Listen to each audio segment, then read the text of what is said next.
जय हिंद दोस्तों, मैं रविंद्र कुमार आप सभी का हिंदी स्टडी मोशन पर स्वागत करता हूं। मित्रों, आज के इस वीडियो में हम आरंभ करेंगे किरातार्जुनीय महाकाव्य के प्रथम सर्ग को। तो आइए हम सबसे पहले इस रचना के रचनाकार महाकवि भारवी के बारे में संक्षिप्त रूप में जान लेते हैं। उसके बाद में फिर इस रचना के बारे में थोड़ा सा जानेंगे, फिर आरंभ करेंगे। तो दोस्तों, जो किरातार्जुनीयम यह महाकाव्य है और इसके रचनाकार महाकवि भारवी, जिनका जन्म समय 6ठी शताब्दी का उत्तरार्ध माना जाता है। वैसे तो यह बिल्कुल प्रामाणिक नहीं है, लेकिन ज़्यादातर विद्वान ऐसा मानते हैं।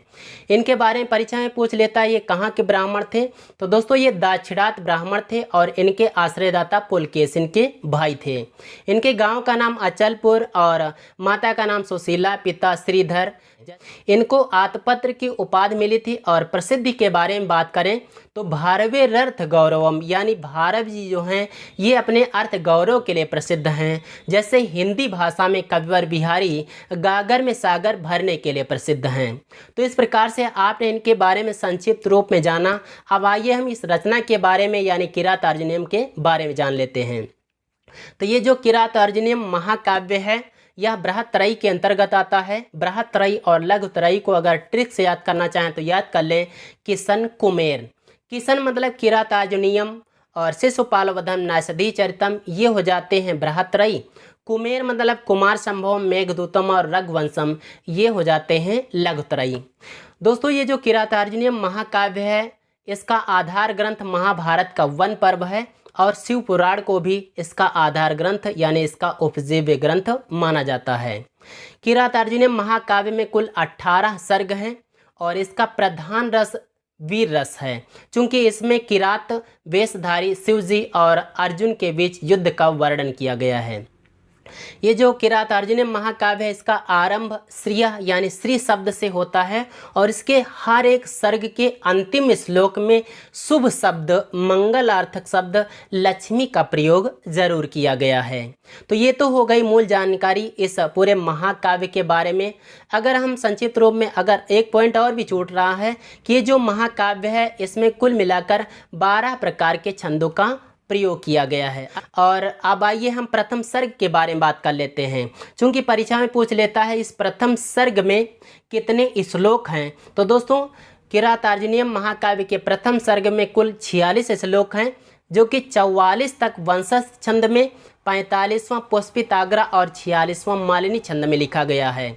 यह भी कभी कभी पूछ लेता है कि 45वां श्लोक किस छंद में निबद्ध है या 46वां श्लोक किस छंद में निबद्ध है। तो आप भूलिएगा नहीं, 1 से 44 तक वंशज छंद, 45वां पुष्पिताग्रा और 46वां मालिनी छंद है यानी वपुमा। इस प्रकार से आप शॉर्ट में याद कर सकते हैं। तो ये तो जानकारी हो गई इसके बारे में। अगर हम इसके मंगलाचरण की बात कर लें तो दोस्तों, इसका मंगलाचरण जो है किरातार्जुनीयम का मंगलाचरण वस्तु निर्देशात्मक है, क्योंकि इस पहले श्लोक से ही इसकी कथा वस्तु का निर्देश किया गया है। वैसे तो मंगलाचरण 3 प्रकार का होता है, वस्तु निर्देशात्मक, आशीर्वादात्मक और नमस्कारात्मक, लेकिन इसका मंगलाचरण वस्तु निर्देशात्मक है। और तो इस प्रकार से आपने इसके बारे में समझा। और वस्तु निर्देश क्या किया गया है, क्योंकि महाराज युधिष्ठिर द्रौपदी और भाइयों के साथ में द्वैत वन में रह रहे हैं और वहाँ से ये एक वनेचर को जो कि ब्रह्मचारी वेश में दुर्योधन के पास में जाता है और वहाँ के सारे वृत्तांत को लेकर आता है, महाराज युधिष्ठिर से कहना आरंभ करता। तो ये वस्तु निर्देश यहाँ पर किया गया है, कथा वस्तु का निर्देश किया गया है। तो आइए हम आरंभ करते हैं। श्रिया कुरूणामधिपस्य पालिनीं प्रजासु वृत्तिं यमयुक्त वेदितुं सवर्णिलिंगी विदिता समाययो युधिष्ठिरम द्वैत वने वनेचरः। यहाँ पर बताया गया है कुरूणाम अधिपस्य श्रियः पालिनीम। कुरूणाम अधिपस्य कुरु प्रदेश के राजा। कुरु प्रदेश के राजा कौन है? दुर्योधन हैं। तो कुरु प्रदेश के राजा दुर्योधन की, श्रियः मतलब लक्ष्मी का, पालिनीम पालन करने वाली, कुरु प्रदेश के राजा दुर्योधन की राजलक्ष्मी का पालन करने वाली प्रजासु वृत्तिम, प्रजा की वृत्ति को, प्रजा के व्यवहार को, वेदितुम जानने के लिए, यम अयुक्त जिसे नियुक्त किया गया था। तो कुरु प्रदेश के राजा दुर्योधन की राजलक्ष्मी का पालन करने वाली, प्रजा की वृत्ति को यानी प्रजा के व्यवहार को जानने के लिए जिसे नियुक्त किया गया था, किसको नियुक्त किया गया था? उस वनेचर को नियुक्त किया गया था। तो वर्णलिंगी वनेचराः, वह ब्रह्मचारी वेश वाला वनेचर। कभी कभी पूछ लेता वर्णलिंगी का शाब्दिक अर्थ क्या होता है, तो वर्णलिंगी का अर्थ होता है ब्रह्मचारी, तो आप भूलिएगा नहीं, वर्णलिंगी का शाब्दिक अर्थ हो जाता है ब्रह्मचारी। तो सवर्णलिंगी वनेचरा, वह ब्रह्मचारी वेशधारी वनेचर विदिता मतलब जानकर, क्या जान करके? दुर्योधन के राज्य वृत्तांत को, राज्य के समाचार को जान करके। युधिष्ठिरम द्वैत वने समाययो, द्वैत वन में रह रहे युधिष्ठिर के पास, समाययो माने लौट आया। तो इस प्रकार से पूरे को मिला लें तो हो जाएगा कुरु प्रदेश के राजा दुर्योधन की लक्ष्मी का पालन करने वाली प्रजा की वृत्ति को जानने के लिए, प्रजा के व्यवहार को जानने के लिए जिस वनेचर को नियुक्त किया गया था वह ब्रह्मचारी वेशधारी वनेचर दुर्योधन के सारे राज्य समाचार को जानकर द्वैत वन में रह रहे महाराज युधिष्ठिर के पास लौट आया। तो यहाँ से बहुत सारे प्रश्न बन जाते हैं कि वर्णलिंगी का शाब्दिक अर्थ ये पूछ लेता है, या पूछ लेता है कि यहाँ पर द्वैत वन में कौन रह रहे थे, तो द्वैत वन में महाराज युधिष्ठिर रह रहे थे। किसके समाचार को जानने के लिए भेजा गया था, तो दुर्योधन की राजलक्ष्मी का पालन करने वाली जो प्रजा की वृत्ति है, जो प्रजा का व्यवहार है उसको जानने के लिए, यानी वो जो दुर्योधन है वो कैसा व्यवहार अपनी प्रजा के प्रति कर रहा है उसको जानने के लिए वनेचर को जो भेजा गया था महाराज युधिष्ठिर के द्वारा, वह वनेचर उस दुर्योधन के सारे वृत्तांत को, सारे समाचार को जानकर द्वैत वन में रह रहे महाराज युधिष्ठिर के पास में लौट आया। अगर हम इसके छंद के बारे में तो हमने पहले ही बता दिया है कि 1 से 44 नंबर तक के जितने भी श्लोक हैं ये वंशस्थ छंद में लिखे गए हैं। आइए हम इसके बारे में थोड़ा सा और भी टिप्पणी कर लेते हैं। जैसे वर्णलिंगी शब्द है तो वर्णः प्रशस्ति अस्ति, वर्णः प्रशस्ति अस्ति, अस्य इति वर्णी, तस्य लिंगम अस्य अस्ति इति वर्णलिंगी। अगर हम इसके बारे में और भी देख ले, यहाँ पर देखिए दिया गया है वनेचरा, तो वनेचरति इति वनेचरा, और युधिष्ठिरः, यहाँ पर युधिष्ठिरः में अलुक तत्पुरुष समास है। आइए हम ये जो वंशस्थ छंद है इसके बारे में, इसके लक्षण के बारे में जान लेते हैं। इसका लक्षण है जतो तु वंशस्थम उदीरितम जरो, यानी जिस छंद के चारों चरणों में जगड़ तगड़ जगड़ रगड़ यानी इनके क्रम से 12-12 वर्ण होते हैं वह छंद वंशस्थ कहलाता है। अब आइए हम अगला श्लोक देखते हैं। कृत प्रणामस्य मही मही भुजे जिताम सपत्ने निवेदयिष्यतः न विव्यथेतस्य मनो न हि प्रियं प्रवक्तुमिच्छन्ति मृषायतयसिडः। कृत प्रणामस्य, कृतः प्रणामः येन सः, जिसने प्रणाम कर लिया है वह, बहुब्रीहि समास हो जाएगा। किसने प्रणाम कर लिया है? उस वनेचर ने। तो उस वनेचर ने आते ही महाराज युधिष्ठिर को प्रणाम किया पहले, उसके बाद में क्या कह रहा है कि प्रणाम कर लेने के बाद में, युधिष्ठिर को प्रणाम करने के बाद शपथनेन जिताम, शपथनेन शत्रु कौन है यहाँ पर? यहाँ पर शत्रु है दुर्योधन। तो दुर्योधन द्वारा जिताम माने जीती गई, यानी जीते गए महिम पृथ्वी को यानी राज्य को। तो दुर्योधन द्वारा जीते गए राज्य के समाचार को लाकर महीभुजे निवेदिष्यतः, महीभुज से निवेदन करते हुए, महाराज युधिष्ठिर से निवेदन करते हुए, यहाँ पर जो महीभुजे शब्द आया है इसका अर्थ होता है राजा से। और किस राजा से? महाराज युधिष्ठिर से। अब परीक्षा में चूंकि कभी कभी ये भी पूछ लेता है, एक लाइन दे देता है कि कृत प्रणामस्य महीभुजे, यहाँ पर महीभुजे जो शब्द आया है यह किसके लिए प्रयुक्त हुआ है? तो महीभुजे जो शब्द है यह महाराज युधिष्ठिर के लिए यहाँ पर आया है। तो यहाँ पर हो जाएगा कि महाराज युधिष्ठिर को प्रणाम कर लेने के बाद दुर्योधन द्वारा जीते गए राज्य के समाचार को निवेदिता मही भुजे, महाराज युधिष्ठिर से निवेदन करते हुए, महाराज युधिष्ठिर से बतलाते हुए, तस्य मनो न विव्यथे, तस्य मतलब उसका, किसका, उस वनेचर का, मनो मन, न विव्यथे तनिक भी व्यथित नहीं हुआ, उस वनेचर का मन थोड़ा भी दुखित नहीं हुआ। क्यों? ही प्रियम, लिखा हुआ ही माने क्योंकि, प्रियम प्रवक्तुम इच्छन्ति मृषा हितैषणा, ही माने क्योंकि, हितैषणा मतलब हित चाहने वाले, क्योंकि हित चाहने वाले प्रियम मृषा न प्रवक्तुम इच्छन्ति, प्रिय और झूठ बोलने की इच्छा नहीं करते हैं, क्योंकि हित चाहने वाले, अपने स्वामी का हित चाहने वाले जो होते हैं वो प्रिय और झूठ बोलने की इच्छा नहीं करते हैं। तो यहाँ पर वो जो वनेचर है वो सच बतलाने जा रहा है। अब वो चाहे प्रिय लगेगा अथवा अप्रिय लगेगा, कुछ भी हो, लेकिन वो अपने महाराज का, अपने महाराज युधिष्ठिर का हित चाहता है, इसलिए वो सब कुछ जैसा है वैसा ही कह सुनाएगा। तो यहाँ पर अगर हम इसके बारे में बात कर लें दोस्तों, महाकवि भारवी के बारे में, तो इनकी रीति एक प्रसिद्ध है, शैली प्रसिद्ध है, वैदर्भी शैली, वैदर्भी रीति, इसको भी आपको हमेशा याद रखना है। यहाँ पर जो शब्द आया है कृत प्रणामस्य, कृतः प्रणामः येन सह, बहुब्रीहि समास है यहाँ पर। और यहाँ पर जो आप देख रहे होंगे ये निवेदयिष्यतः, निवेदयिष्यतः, यहाँ पर निवेदन करते हुए इसका अर्थ हो जाता है। और महीभुजे जो शब्द आया है यह चतुर्थी का एक वचन का रूप है। ठीक है, अब चलिए आगे देखते हैं।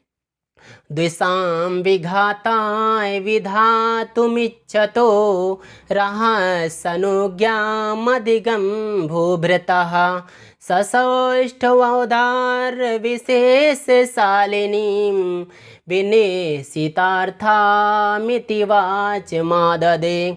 द्विषां विघाताय विधातुम इच्छते, द्विषां शत्रुओं का, विघाताय विनाश करने के लिए, और फिर लिखा विधातुम करने के लिए, तो शत्रुओं का विनाश करने के लिए, जिसकी इच्छता मतलब इच्छा है, इच्छता, इस सत्र, इस धात के साथ में सत प्रत्यय लगाते हैं तो इच्छता, ये जो पुल्लिंग का शब्द यहाँ पर बन जाता है। ठीक है, तो द्विषां विघाताय, शत्रुओं का नाश करने के लिए, इच्छता मतलब इच्छा करने वाले, तो शत्रुओं का नाश करने की इच्छा रखने वाले, भूभृतः राजा कौन, युधिष्ठिर, महाराज युधिष्ठिर से, महाराज युधिष्ठिर की अनुज्ञाम अधिगम में आज्ञा प्राप्त करके, शत्रुओं का विनाश करने की इच्छा रखने वाले महाराज युधिष्ठिर की आज्ञा प्राप्त करके, वह वनेचर, चूँकि लिखा हुआ है सा माने वह यहाँ पर जो शब्द आया है सा, यह वनेचर के लिए आया है। तो वह वनेचर रहस्य माने एकांत में, एकांत में क्या किया उसने, सौष्ठव औदार्य विशेष शालिनीम, सौष्ठव औदार्य यानी शब्द और अर्थ से युक्त, शब्द और अर्थ से युक्त, शब्द और अर्थ से अलंकृत, विनिश्चितार्थाम इति, विनिश्चित अर्थाम यानी निश्चित अर्थ देने वाली, वाचम आददे, वाणी को स्वीकार किया, अर्थात वाणी में कहना आरंभ किया। इस प्रकार से आप समझ लो कि जब वह वनेचर लौट कर आया तो यहाँ पर बताया गया है कि शत्रुओं का विनाश करने की इच्छा रखने वाले जो महाराज युधिष्ठिर हैं उनकी आज्ञा प्राप्त की।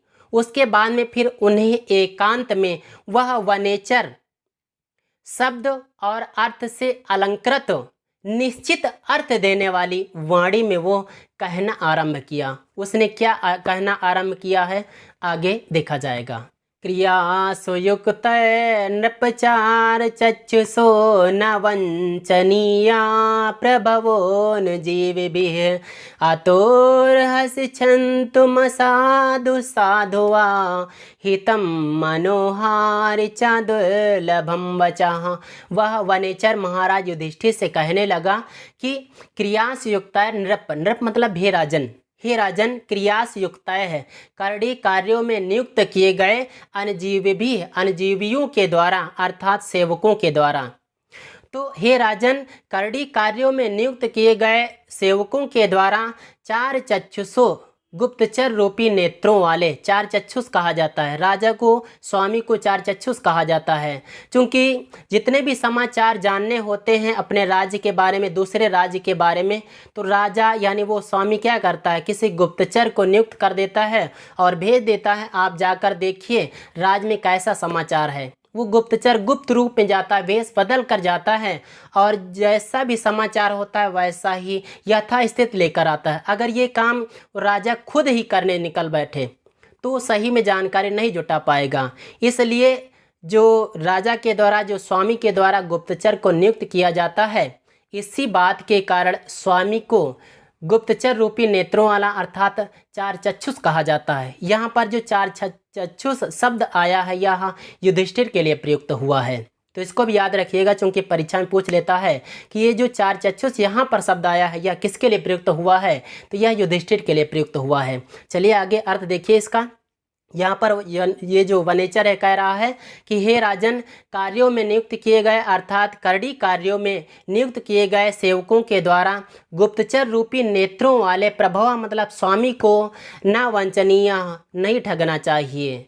अतः आगे भी कह रहा है, अतो अर्हस क्षंतुम असाधु साधु वा, अतो अर्हस क्षंतुम, अतः क्षमा करने योग्य हो, क्योंकि मैं जो कुछ भी असाधु साधु वा, जो कुछ भी प्रिय अथवा अप्रिय कहूँगा, मैं जो कुछ भी आपको अच्छा लगने वाला बुरा लगने वाला कहूँगा बिल्कुल सही कहूँगा, लेकिन उसमें से जो कुछ बुरा लगेगा उससे आप क्रोधित मत होइएगा, उस चीज़ को आप ध्यान में रखकर मुझे क्षमा कर दीजिएगा। आगे कह रहा हितम मनोहारिचा दुर्लभम वचा, क्योंकि हितम मनोहारिचा हितकारी और मनोहर, वचा मतलब वचन, दुर्लभम दुर्लभ होते हैं, तो हितकारी और मनोहर वचन दुर्लभ होते हैं। ऐसा मानकर हे राजन, आप मेरे इन वचनों को सुनकर क्षमा करिएगा। तो यहाँ पर ये जो सूक्ति आई है हितम मनोहार चा दुर्लभम वचा, यह अक्सर पूछी जाया करती है, तो आपको इस चीज़ को याद रखना है। यहाँ पर जो हितम मनोहार चा दुर्लभम वचा है, इसके कहने का मतलब ये हुआ कि हितकारी और प्रिय वचन जो होते हैं, हितकारी भी हों और मनोहर भी हों, ऐसे वचन दुर्लभ होते हैं। जैसे दवा होती है ना, तो दवा मीठी भी हो और रोग को भी दूर कर दे, ऐसी दवा भी दुर्लभ होती है। ठीक वैसा ही यहाँ पर भी बताया गया है। तो 2-3 पॉइंट है यहाँ पर, आप इसको याद रखिएगा। ये जो आप देख रहे हैं प्रभो अनजीवी भी में तृतीया बहुवचन है, और चार चक्षुष जो गुप्तचर रूपी नेत्रों वाले, यह विशेषण आया है युधिष्ठिर के लिए, और बाकी तो आप यहाँ पर जानते होंगे। अब आइए हम आगे बढ़ते हैं।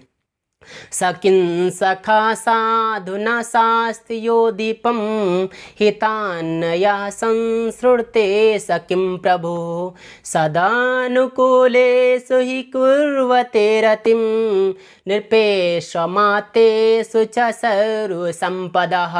यहाँ पर वह वनेचर महाराज युधिष्ठिर से ही कहता है, सकिन सखा साधु न शास्ति यो अधिपम। सकिन सखा, वह किन सखा है, वह कुत्सित मित्र है। कौन? यो अधिपम न शास्ति साधु, जो अधिपम, यो मतलब जो, अधिपम राजा को अर्थात स्वामी को, न साधु शास्ति अच्छी सलाह नहीं देता है। जो राजा को, जो अपने स्वामी को, जो अपने मित्र को अच्छी सलाह नहीं देता है, वह किन सखा है, वह कुत्सित मित्र है। हितान्न यह संस्रुते सकिम प्रभु, आगे दूसरी बात भी कहता है कि हितान्न यह संस्रुते, यह न हिता संस्रुते, जो हितकारी बातों को नहीं सुनता है, सकिम प्रभु हो, वह किम प्रभु है, अर्थात वह कुत्सित स्वामी है। बताया गया पहले कि जो अपने स्वामी को सही सलाह नहीं देता है, जो राजा को सही सलाह नहीं देता है, वह कुत्सित मित्र है। और जो अपने दिए गए जो समाचार है, मतलब जो भी उसको समाचार दिया जा रहा है, उसको जो नहीं सुनता है, वह स्वामी भी कुत्सित स्वामी होता है। सदानुकूलेश ही कुर्वते रतिम निपेश अमातेषु च सर्वसंपदा। वो कह रहा है आगे कि निपेश अमातेषु ही माने, क्योंकि निरपेक्ष मतलब राजाओं और अमातेश माने मंत्रियों के, राजाओं और मंत्रियों के सदानुकूलेश सदैव अनुकूल होने पर, जब दोनों के व्यवहार एक जैसे मिलते जुलते हुए होते हैं, जब एक की बात दूसरा सुन रहा होता है, उस समय सर्व संपदा रतिम कुर्वते, सर्व संपदा सारी संपत्तियां रतिम कुर्वते माने अनुराग किया करती हैं। उस समय सारी संपत्तियां अनुराग किया करती हैं। तो आइए हम एक बार इसको फिर से मिला देते हैं। यहाँ पर वनेचर कहना चाहता है कि जो अपने स्वामी को सही सलाह नहीं देता वो कुत्सित मित्र होता है। तो कुत्सितः सखा, जो अपने स्वामी को सही सलाह नहीं देता वो कुत्सित मित्र होता है। और जो हितकारी बातों को नहीं सुनता है वह स्वामी भी कुत्सित स्वामी होता है। और जब राजा और मंत्री अर्थात अधिकारी कर्मचारी जितने भी होते हैं एक दूसरे से मिलजुल कर रहते हैं, सदा अनुकूल रहते हैं, उस समय सारी संपत्तियां अनुराग किया करती हैं, अर्थात उस समय सारी संपत्तियां स्थिर रहा करती हैं। यहाँ पर जो आया है किन सखा, कुत्सितः सखा, ये कर्मधारय समास है इसमें। और जो आप देख रहे हैं सर्व संपदा, सर्वाह संपदा, यहाँ पर भी कर्मधारय समास है। तो आज के वीडियो में सिर्फ इतना ही। अगले वीडियो में हम अगला श्लोक लेकर फिर से उपस्थित होंगे। आइए दोस्तों चलते हैं। जय हिंद, वंदे मातरम।